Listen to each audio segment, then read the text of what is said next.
Assalamu alaikum, I'm Aisha and you're watching Samaa News. Here are today's headlines. US President Donald Trump has said that Iran will be hit very hard today and that he was considering widening the areas and groups of people being targeted without providing details. Trump said in a post on Truth Social that today Iran will be hit very hard, under serious consideration for complete destruction and certain death. Because of Iran's bad behaviour, are areas and groups of people that were not considered for targeting up until this moment in time. He also noted that Iran had apologised to its neighbours for its strikes against them, which he cast as a surrender. US Treasury Secretary Scott Bessent has said the United States could remove sanctions from more Russian oil a day after Washington issued a 30-day waiver allowing the sale of Russian crude, currently stranded at sea, to continue to India. Bessent told Fox Business's Kudlow program that the US may unsanction other Russian oil. He said there are hundreds of millions of sanctioned barrels of sanctioned crude on the water, and in essence, by unsanctioning them, Treasury can create supply.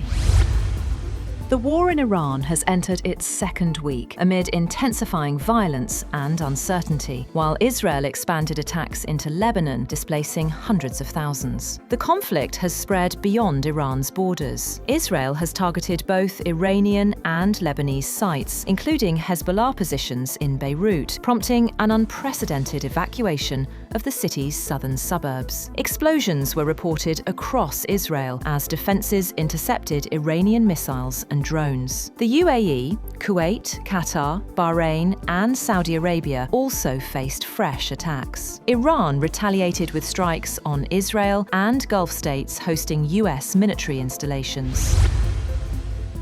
The United States Central Command has alleged that Iran carried out attacks on 12 different countries and deliberately targeted civilians. The CENTCOM commander said Iran used attack drones against residential areas in Bahrain and conducted 7 drone strikes on residential neighborhoods. According to the CENTCOM, Iran intentionally targeted civilian populations in the Middle East, adding that the attacks on civilians in the region are unacceptable and will receive a response. US President Donald Trump has made it clear that there will be no deal with Iran except unconditional surrender. In a social media post a week after launching the war alongside Israel, Trump said, "Once Iran accepts defeat and a great and acceptable new leader is chosen, the United States and its allies would help rebuild Iran's economy." Trump also said he wanted to be personally involved in selecting Iran's next leader. Israeli forces claim to have destroyed a secret underground bunker in Tehran, once used by Iran's supreme leader, Ali Khamenei. According to the Israel Defense Forces, about 50 aircraft dropped more than 100 munitions on the complex beneath a leadership compound in the Iranian capital. Israeli media reported that senior Iranian officials were inside the bunker when it was struck. The facility had continued to function as an emergency command center even after Khamenei was assassinated last week.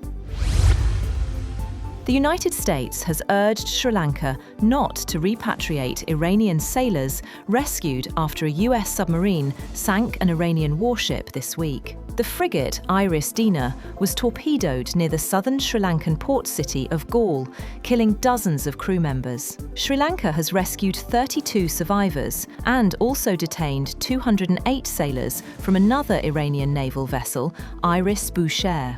According to a US diplomatic cable, Washington has asked Anura Kumara Dissanayaka's government not to repatriate the sailors to Iran. That's all for now. For more updates, visit www.samaa.tv. Thank you for watching Samaa News.